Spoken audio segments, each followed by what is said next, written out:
Hello everyone, welcome back to the channel. तो स्वागत है आप सभी का, आप सबके अपने चैनल पे Virat Singh Rajput. So today we will discuss business studies class 11 commerce chapter number 2 forms of business organisation.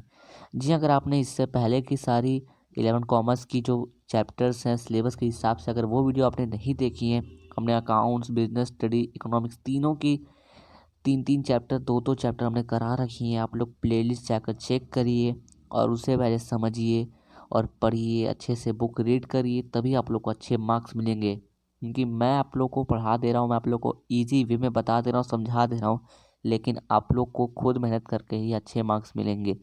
तो उसके लिए आप लोग प्लेलिस्ट प्रॉपरली अरेंज, वीडियो देखिए, चैप्टर को रीड करिए, सब चीज़ क्लेरिफाई हो जाएगा।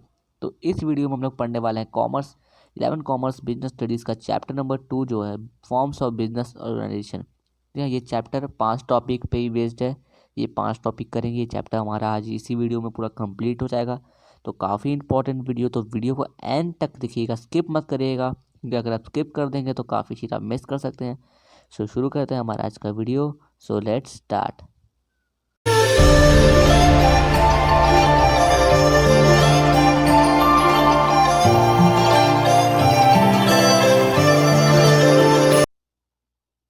सबसे पहले देखते हैं कि चैप्टर का नाम क्या है, फॉर्म्स ऑफ बिजनेस ऑर्गेनाइजेशन।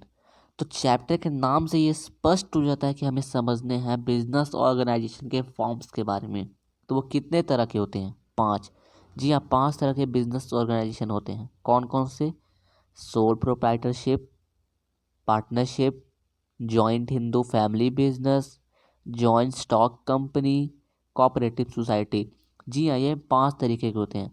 तो हम वन बाय वन पहले उनका मीनिंग समझेंगे, क्या उनमें आते हैं, क्या उनके फीचर्स होते हैं, सारे सभी पांचों के फीचर्स देखेंगे। बस हमारा चैप्टर इधर ही कंप्लीट हो जाएगा। ज़्यादा कुछ टफ है नहीं इस चैप्टर में। बस ये 5 टॉपिक आपको अच्छे से समझ लें, इनके फीचर्स पढ़ लेने हैं, बाकी तो आप लोग का फिर ईजिली सब हो जाएगा। इसके बाद बुक रीड कर लीजिए, सब क्लेरिफाई हो जाएगा। तो सबसे पहले समझते हैं सोल प्रोप्राइटरशिप क्या होता है। तो यह सोल प्रोप्राइटरशिप का मतलब क्या होता है, आप लोग ये 3 पॉइंट मैंने बनाए, 3 पॉइंट को आप लोग रीड करेंगे, सब समझ आ जाएगा। मैं आप लोग को इसका मतलब समझ आता हूँ पहले। तो देखिए, सोल प्रोप्राइटरशिप इसका मतलब होता है कि जो बिजनेस होता है वो सोल प्रोप्राइटरशिप से हम लोग कर सकते हैं। इसमें कैसे होता है, एक ही आदमी पूरे बिजनेस को चलाता है, मैनेज भी करेगा खुद, ओनर भी वो खुद है, डिलीवरी भी सब करेगा खुद। तो ये होता है सोल प्रोप्राइटरशिप। तो a business owned managed by and controlled by single owner. एक ही आदमी पूरे बिजनेस को मैनेज करे और कंट्रोल करे तो वो होता है सोल प्रोप्राइटरशिप में। तो वो सिंगल ओनर है और सिंगली मैनेज करेगा, सिंगली कंट्रोल करेगा बिजनेस में, तो वो सोल प्रोप्राइटरशिप होता है। Common in areas of personalise service, ये कॉमन होता है हर एरिया के, हर एरिया में, हर स्टोर में। अगर सोल प्रोप्राइटरशिप के रूल के हिसाब से बिजनेस होता है तो वो कॉमन ही होगा। कहीं पे ऐसा नहीं होगा कि वो एक आदमी बस कंट्रोल करेगा, मैनेज नहीं करेगा, सब जगह सेम करेगा। ओके, एग्जाम्पल क्या क्या हो सकते हैं? Retail shop, beauty parlour and salon. आपने देखा होगा ब्यूटी पार्लर एंड सैलून में एक ही आदमी है, पूरे बिजनेस को कंट्रोल और मैनेज करता है। ठीक है, तो ये हो गया सोल प्रोप्राइटरशिप। फीचर्स क्या क्या हो सकते हैं सोल प्रोप्राइटरशिप के, वो देखते हैं। फीचर्स होते हैं, पहला फीचर होता है formation and closure. Formation and closure. Second one is liability, sole risk, bear and profit recipient, control, no separate entity, lack of business continuity. Formation and closure से मतलब है कि आप बिजनेस चला तो लेंगे लेकिन वो ज़्यादा देर चलेगा नहीं।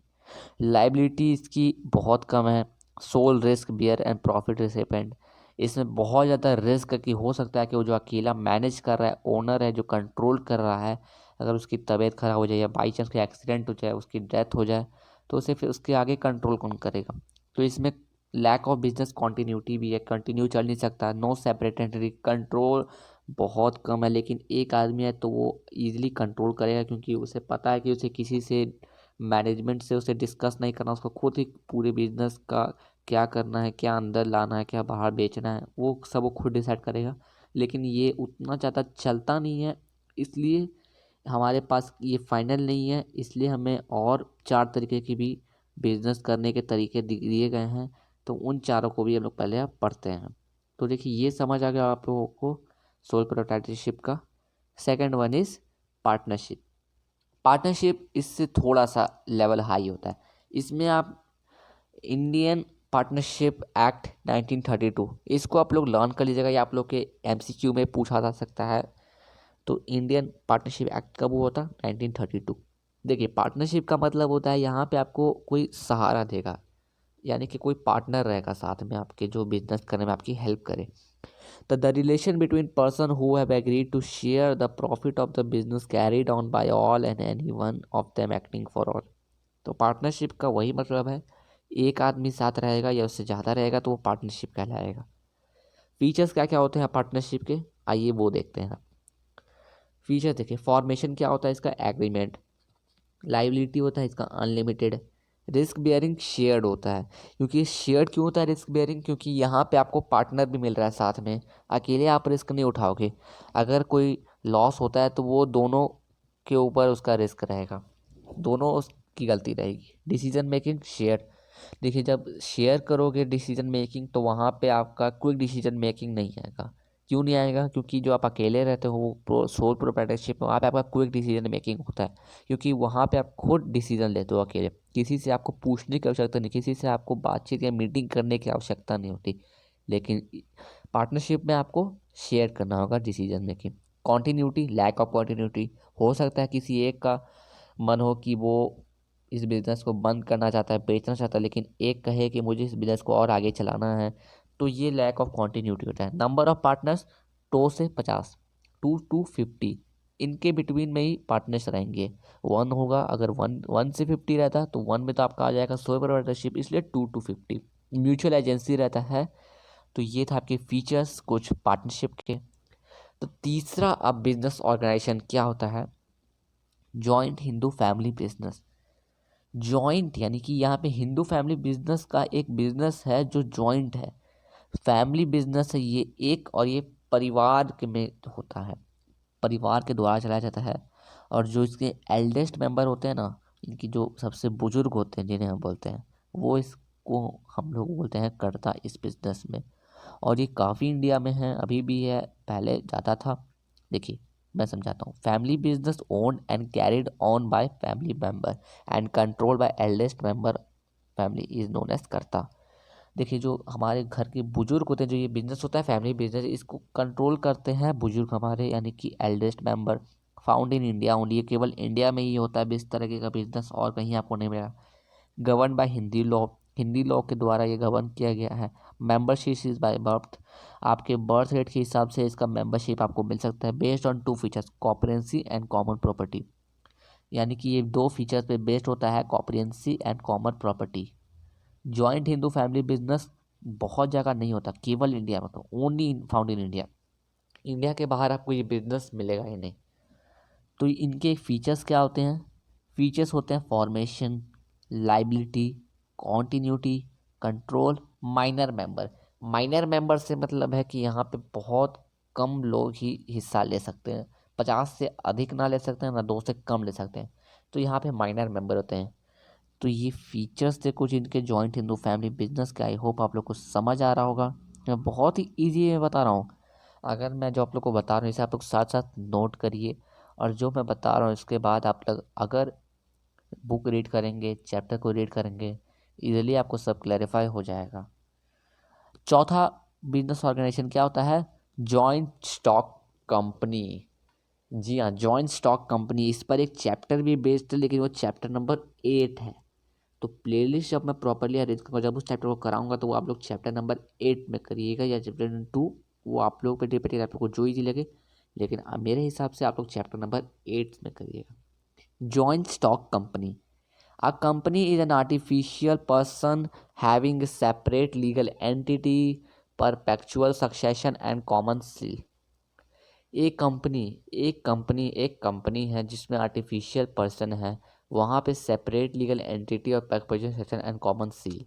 Company is manage by BOD, BOD यानी कि board of director. Share holder are considered as a owner, यानी कि जो भी जॉइंट स्टॉक कंपनी में आपके शेयर होल्डर रहते हैं उन्हें ओनर कंपनी का कंसीडर किया जाता है। इसके फीचर्स क्या क्या होते हैं जॉइंट स्टॉक कंपनी के? तो फीचर्स होते हैं artificial person, separate legal entity, perpetual succession, common seal, formation, control, liability. तो ये कुछ फीचर्स होते हैं, 6 फीचर्स होते, माफ़ कीजिएगा 7 फीचर्स होते हैं इनके। तो आई होप आप लोग को समझ आ गया होगा। लास्ट हम लोग का है कोऑपरेटिव सोसाइटी, उसको हम लोग करते हैं और उसके फीचर्स देखते हैं और उसके बाद हमारा चैप्टर हो जाएगा क्लोज्ड। कोऑपरेटिव सोसाइटी क्या होता है? कोऑपरेटिव सोसाइटी यानी कि यहाँ पे सोसाइटी में द्वारा एक बिजनेस किया जाता है जो हम कोऑपरेटिव सोसाइटी बोलते हैं। तो voluntary association of person who join together with the aim of members welfare is known as cooperative society. तो voluntary association of person who join together with the aim of member welfare is known as cooperative society बोलते हैं उसे। Registration compulsory under cooperative society act 1912। इसमें registration आपका कराना compulsory है। जो registration नहीं कराएगा वो कोऑपरेटिव सोसाइटी का हिस्सा कभी नहीं हो सकता under act 1912। Fund are raise through members by issue of share.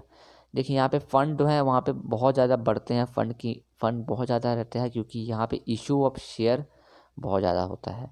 Minimum 10 adult member are required.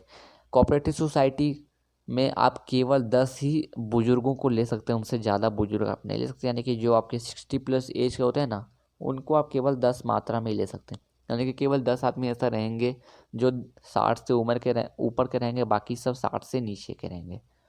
अब इनके फीचर्स क्या होते हैं कोऑपरेटिव सोसाइटी के?